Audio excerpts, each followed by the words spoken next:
फणसाचा नैसर्गिक गोडवा आणि गव्हाचं पीठ घालून तुम्ही कधी पुरी बनवली आहे का? एकदम सोपी रेसिपी आहे. तेलकट न होणारी, टम्म फुलणारी पुरी, तेलकट होऊ नये म्हणून खूप साऱ्या टिप आणि ट्रिक अशा मी सांगितलेल्या आहेत.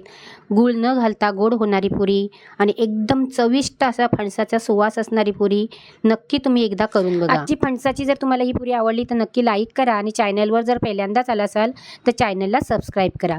चला तर मग वेळ न घालता व्हिडिओला सुरुवात करूया. फणसाची पुरी बनवण्यासाठी मी इथे बरके गरे घेतलेले आहेत. एक 25 ते 30 गरे आहेत. त्याच्यामध्ये असणारी बी आहे ना ती आपल्याला काढून टाकायची आहे.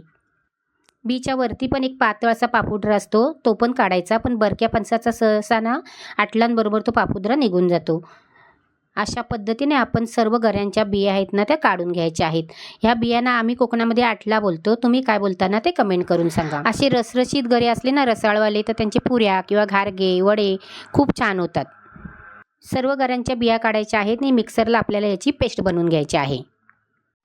मिक्सरला वाटून घेतलेली ही बारीक गऱ्यांची पेस्ट आहे. तिला एकदा आपल्याला मिक्स करून घ्यायची आहे. पुऱ्या बनवण्यासाठी 1 कप गव्हाचं पीठ घेतलेलं आहे. ते आपल्याला चाळून घ्यायचं आहे. ही चाळण आहे. ह्या चाळणीमध्ये ना पीठ पटकन चाळलं जातं. इकडे तिकडे उडत पण नाही आणि चाळण ठेवायसाठी जास्त जागा पण लागत नाही. खूपच उपयोगी अशी ही चाळण आहे. पीठ पण पटकन चाळून होतं. त्याच्यामध्ये पाव कप आपल्याला रवा घालायचा आहे. रवा घातल्याने पुरी जास्त वेळ टम्म फुललेली राहते. चवीप्रमाणे मीठ घालायचं आणि पाव चमचा आपल्याला हळद घालायची आहे, म्हणजे पुरीला चांगला कलर येतो. आणि चांगलं मिक्स करून घ्यायचं आहे. सर्व पिठाला हळद आणि मीठ चांगलं चोळून घ्यायचं आहे. त्यात आपल्याला गऱ्यांचं जे आपण पेस्ट केलेली आहे त्यामध्ये आपण भिजवणार आहोत. त्याच्यासाठी मी ते 1 कप गऱ्याची पेस्ट घेतलेली आहे. एकसाथ घालायची नाही आहे, थोडी थोडी घालायची आहे. जरी तुम्हाला सुकं पीठ वाटलं ना तरी लगेच पटापट अशी त्याच्यामध्ये पेस्ट घालू नका, कारण पेस्टमध्ये ना गव्हाचं पीठ मिक्स व्हायला वेळ लागतो आणि ते ओलसर असतं. त्याच्यामध्ये पीठ चांगलं भिजलं जातं. म्हणून चांगलं पहिलं भिजल्याशिवाय दुसरं तुम्ही त्याच्यामध्ये पेस्ट घालायची नाही आणि थोडी थोडी घालायची. थोडी थोडी घातल्याच्यानंतर पीठ आपलं पातळ होत नाही, कारण पुरीसाठी पीठ आहे ना ते एकदम घट्ट पाहिजे. जर घट्ट पुरीचं पीठ असेल ना तरच तुमची पुरी आहे ती तेलकट होणार नाही. जर पुरी तेलकट व्हायला नको असेल ना तर पीठ तुम्हाला एकदम घट्ट असं मळून घ्यायचं आहे. पुरीचं पीठ घट्ट मळल्याने पुरी तेलकटसुद्धा होत नाही आणि पुरीचा आकार आहे ना तो चांगला असा गोलच राहतो. नाही तर जर पातळ पीठ झालं ना तर पुरी लाटल्याच्यानंतर तेलामध्ये सोडताना ती तेवते आणि तिचा आकार आहे ना तो बदली होतो. अशा पद्धतीने आपलं हे पीठ आहे ते मळून झालेलं आहे. त्याला एक 10 मिनटं झाकून ठेवायचं, म्हणजे पिठामध्ये रस चांगला मुरला जाईल आणि पुरीला चांगली चव येते. मी 1 कप गऱ्याची पेस्ट घेतली होती, त्यातली मला अर्धीच लागलेली आहे. म्हणजे 1 कप गव्हासाठी आपल्याला अर्धा कपच अशी पेस्ट लागते, म्हणून जास्त पेस्ट लागत नाही. थोडीफार 1-2 चमचे तुम्हाला कमी जास्त लागू शकतं. एक 10 मिनटांनी याला पिठाला आपल्याला चांगलं मळून घ्यायचं आहे. पीठ चांगलं मळायचं पण घट्टच ठेवायचं. मळलेल्या पिठातला आपल्याला एक मोठासा असा गोळा काढून घ्यायचा आहे आणि त्याची आपल्याला मोठी चपाती बनवायची आहे. चपाती लाटण्यासाठी इथे मी गव्हाचं पीठ घेतलेलं आहे. तुम्ही तांदळाचं पण पीठ घेऊ शकता. पोळपाटाला थोडंसं पीठ लावायचं, म्हणजे आपली चपाती आहे ना ती पोळपाटाला चिटकणार नाही. त्यातलीच एक गोळी घ्यायची, गोल करायची, तिला गव्हाचं पीठ लावायचं.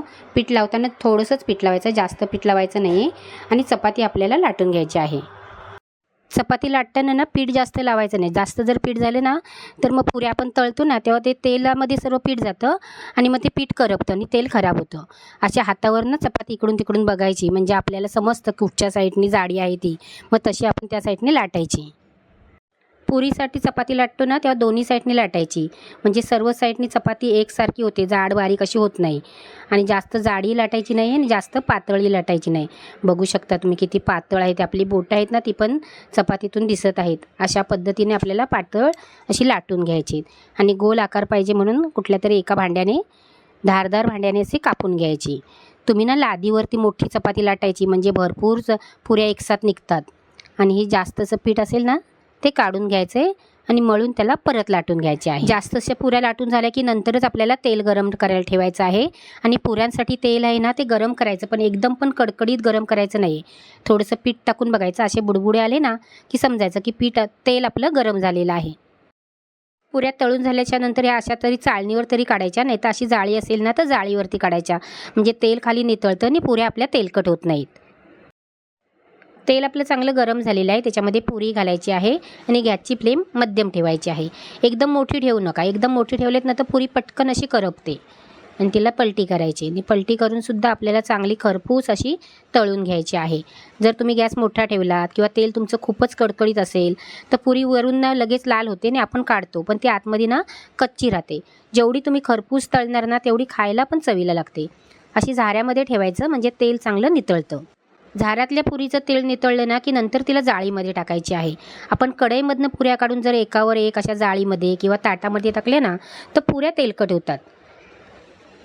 म्हणून तेल नितळण्यासाठी अशी आपण झाऱ्यावरती पुरी ठेवायची आहे. अशा पद्धतीने आपण सर्व पुऱ्या आहेत ना त्या तळून घ्यायच्या आहेत. काही जणांच्या पुऱ्या तेलकट का होतात तर ते लगेच कढईतनं काढतात आणि एकावर एक टाकतात, म्हणून त्या पुऱ्या तेलकट होतात. ही चूक तुम्ही करू नका. अशा पद्धतीने आपण सर्व पुऱ्या आहेत त्या तळून घ्यायच्या आहेत. फणसाची पुरी ना अप्रतिम लागते, खूपच छान लागते. तुम्ही जर याच्या आधी कधी बनवली नसेल ना तर नक्की बनवून बघा. फणसाच्या पुऱ्या आहेत ना घरी सगळ्यांना नक्की आवडतील, तेव्हा करून बघा आणि आवडली तर लाईक पण करा. बघू शकता तुम्ही किती सुंदर असा कलर आलेला आहे ते, आणि टम्म फुललेले आहेत. अशा सुंदर कलर सारख्या फुलल्या एकसारख्या सगळ्याच पुऱ्या तर करायला पण मजा येते. आणि बघू शकता एकदम पातळ पोकळ आणि थोडीसुद्धा तेलकट नाही आहे पुरी. कोणत्याही प्रकारची पुरी असू दे, एकच टीप, जर तुम्ही पीठ घट्ट भिजवलं तरच तुमची पुरी ती तेलकट होणार नाही आहे, आणि जर तुमचं पीठ पातळ असेल तर पुरी तेलकट होते.